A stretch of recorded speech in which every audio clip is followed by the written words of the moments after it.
Hello, I'm Czardus, and welcome back to my Cities Skylines for New Players series. Today we are going to talk about the basics of map making. But before we do that, be sure to hit that subscribe button if you are new to the channel. I have loads of content that you may be interested in. Anyway, so map making. So to find the map maker, you go to Editors, and then you go to Map Editor, and you can hit New or Load. Load, you can load up existing maps if you have done any existing or like previously, or you can load ones that you download from the Steam Workshop, and you might be able to load some of them from the map or from the game itself. I think I copied these into the map folder, so those that's a little bit more complicated, but anyway, we're gonna go to New Map. Then you want to select your theme. And themes, the built-in themes are temperate, boreal, tropical, European, and winter. The thing is that winter will be a snowfall DLC map. You have to have the snowfall DLC to do that, and then you will need to be concerned about heating and cooling if you build a city on that. European theme, if you do that, then your base style for your buildings will be European. And if you want vanilla, you need to make sure to go into the Content Manager's styles options to allow to be able to toggle between the two. We'll talk about that more in a future video as well. But then the other things are tropical, boreal, and temperate all have different trees associated with them and different textures associated with the different looks. But we will just do one in temperate. By the way, if you download anything from the Steam Workshop or different themes from there, you'll find them here in User Themes. We will talk about themes in a later episode as well. And then you can also select left-hand or right-hand traffic for the map down in here as the base setup. But let's go ahead and go into Create.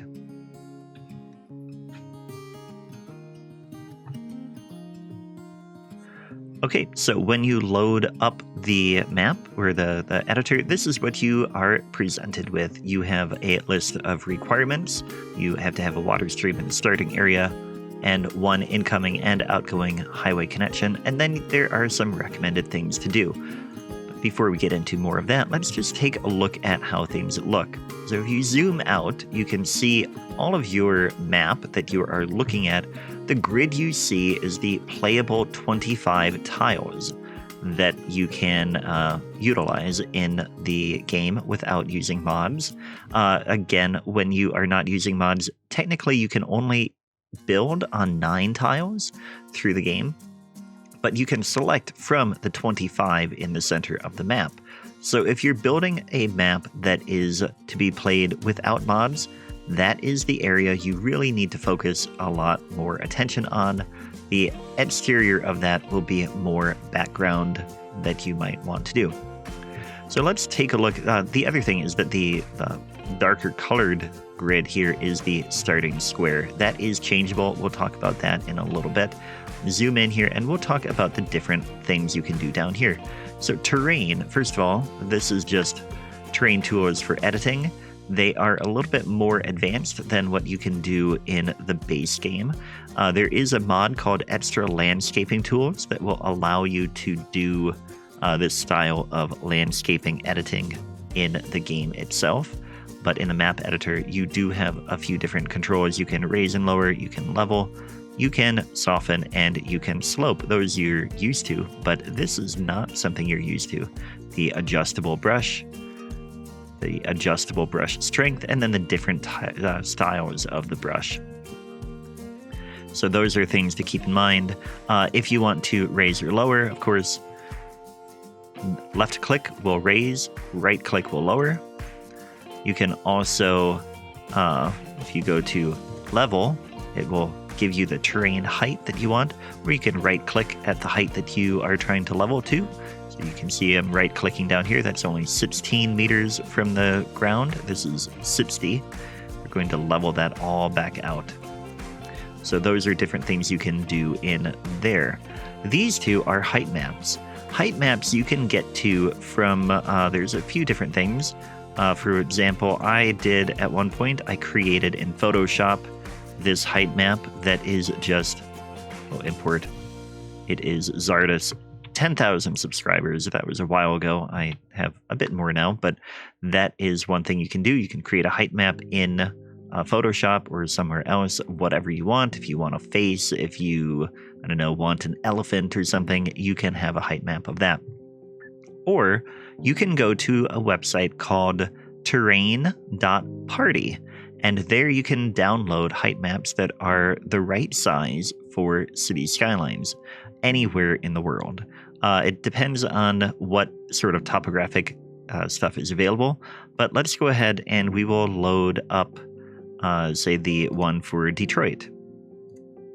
So we load that up, and you can see just barely some of this in here. And that might not be the best one to do. Let's see, London,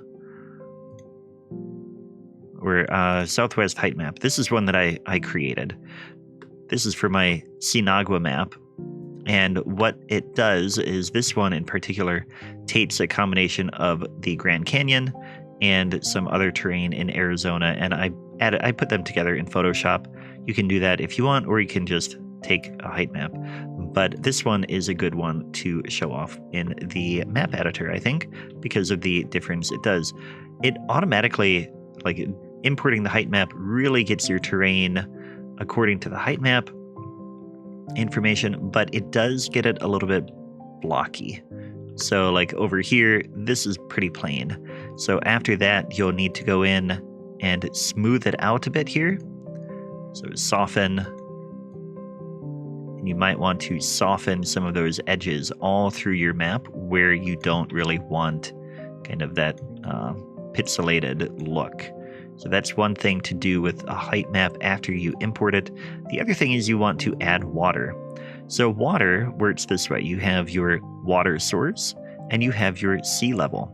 Let's start with sea level. So right now we're at 40 meters, which is only over here. This is the only spot on the map that is 40 meters. If we increase that to 100 meters and then reset the water level, that automatically should show us there how much water is there. Let's go ahead and speed this up. We'll fill in to 100 meters, and we'll have to wait a little bit for the water to settle, but it should not be all of it.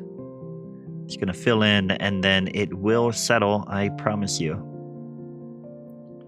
So that is one thing about the map editor, is that water takes a long time to really get to be just right. I recommend when you are editing a map that it be the first thing you do, is get the water to the level that you want it to be at to begin with. So right now, let's go in here and just check. We're going to check the heights of things by going to the level tool and just right clicking. So if our water level is 100, this will not be sea. So we are definitely going to see the water settle more down into the canyon eventually. Even over here, it shouldn't be up here. You can see it's already going down. It will settle in there, and then we'll have it set. You can see it flowing off the map, and then it'll be in the right spot. But we can also change that. Let's change that to 50 and reset. So now 50, it's only down here. You can see also the texture changed where the water had been. That is now the ruined texture for temperate theme that we're using. And that will improve as time goes by. You can see this is going back to a green texture as the water has been away from there. But yeah, that gives you your sea level. Let's go ahead and I wonder if there is just a glitch in there. If we go up to 100, reset there. Ah, there we go. That's better. So that is 100 level there. That is the sea level. And that, let's go up to 150. Let's say we want that to be our sea level for now. So we have a lot of water in here. It gets pretty deep, but it is confined to that space. Another thing we can do is add water sources. And let's say we want to put a river over here. So we'll get a water source. You can change the capacity. That is how much water is created from that water source. And if you pause it, which I highly recommend you do when you create a water source, you can click. Then if you hover over it, it shows you where that water is going to go. And then if you left click and raise or lower the mouse, you can raise or lower where that water source is putting the water. So we're going to go all the way down to here. Actually, that water source is not a good spot. Let's put it over here and see what happens. If we bring that down, yeah, see the height map, even though this is a canyon with a river that flows in this direction, the height map did not quite get the terrain correct because we have the water can't get through here, so the height, the terrain is changing there. So what we'll do instead is we will lower the sea level back down.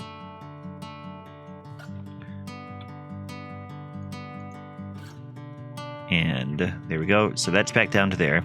And now we'll put a big water source in here, and we can see what it looks like. So if we go here and then click up, and then unpause, that water source will fill that area with water as best it can.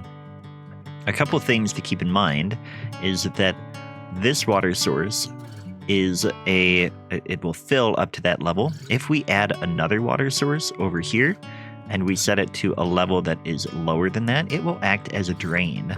So we're going to see the water flowing from here to here and then going away. If you go up to your info view and then water flow, you can see that happening. The water is flowing here, but it's not going any further because we have a drain there.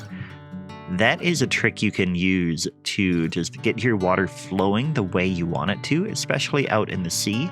And you can use that, say you want to have your start square somewhere where you have water. You can put on one side a drain and the other side a water source. That way you have a spot where you can put your sewage and another spot where you can draw your water. So that is water. Then resources, you want to make sure that you add resources. You can add them with the paint tool like that. That is ore. You can add oil in, and you can add fertile land. You want to make sure that you are adding some of that. I typically want to encourage you to try to do that in a realistic way. This is not a realistic way. You want to have ore in places where ore might have been formed, where oil might belong, and fertile land where there would be water and fertile land, of course. Forest, you can go in here.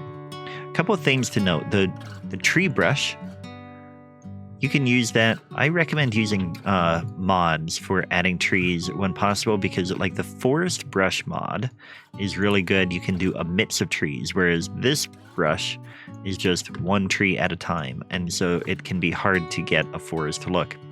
In vanilla, you are limited to 250,000 trees. If you have the unlimited trees mod, you can increase that substantially. Using the brush, you use left to place it and right click to remove it. That is the same for the resources. If you right click, it will take the resource off of that. And it is only removing the resource I have selected. So I have to go to oil in order to remove the oil resource from there. So other things you need to do, you need to have roads. You need at least one incoming and outgoing road on your map. You can have up to 4 without the use of mods, but you also might want to add a train track. So you can have up to 4 train connections. You can have up to 4 ship connections and 4 air connections. To get them on the map, you select the road or rail or whatever you want. You go over to the edge, you click, and then you go across and off, where you click off the map and come on. And that is how we got 1 outgoing and 1 incoming. So the same with the train. You click on the map and go off, or you can click off the map and come on. And that is how you get your connection there. Planes, you really just want to have an easy plane coming across this way. So there is a plane connection there. We used 2. A plane will fly across there and be suitable for that. Environment. This is where you will find different things like your sand texture. If you want sand in here, you can do that. If you want wildlife, you can get them to spawn on the map as well. I don't think... Oh, yeah, it does show them. So what spawned here? We have... It won't let me click on it in the map editor, but that's a coyote or a cougar. Then you can have exotic wildlife if you have the Park Life DLC. And then there is some props that you can use that you can try to do a little bit of detailing. There are different rots you can use as well. These are all from the game. There are different other props in here that you can do to just add a little bit of intrigue to your map as well. There's not a whole lot. I do recommend if you are able to use the Steam Workshop, there is a ton of great stuff there. This tab is the map settings. This is where you can change from your start tile to a different tile. If you want to start over here, or you want to have like a super challenging start down in the canyon or something, like you can change to any of those 25 tiles. But keep in mind that players of your map will only be able to buy tiles around that starting tile. You have to be adjacent in vanilla. So if you start over here, it will really require any players to expand in this direction. If you start out here, it would be a very challenging start for them. So keep that in mind. And then the snapshot tool, you can just go and take a snapshot anywhere. And when you save a map, say you go to save map, that snapshot shows up here where you can save. It will also show up in the starting menu when they are looking to see that. If you click on this folder here, it opens up, you can't see it, but it opened up an Explorer, a Windows Explorer thing for that folder. If you want a different image, you can put that in there and title it as snapshot, and it will replace that image there. But I think that is about all there is to map editing, for the basics at least. There is more detail that you can get into really as you're building. A couple of things I tried to do is make sure that your rail is realistic. You want to make sure that it is as flat as possible, or that your roads are following, like you wouldn't want a highway to go right over this canyon, because that wouldn't necessarily be realistic if that is what you're going for. But really, the sky is the limit for what you can do in the map editor. You can really do anything you want. And of course, if you are not wanting that, you could always just start over with a different height map. Let's go back to St. Clair. This is the one I'm using in my St. Clair series. It automatically changed all of that height map immediately. So we can go in here now, and we probably change to sea level, but let's go ahead and unpause and reset to sea level. That's a water source there. Let's take that out. And this one. Reset water. Okay. And this land is at 85. So we want sea level then to be, say, 90. So that gives us sea level of 90 there. And that you can use. Again, it is a great way to start your map and get going from there. But I hope you found this video useful. Thanks for watching. The next topic in this series should be map themes and LUTs, which will change the lighting. But we will talk about that another day. Thanks for watching again, and I will catch you then. Take care.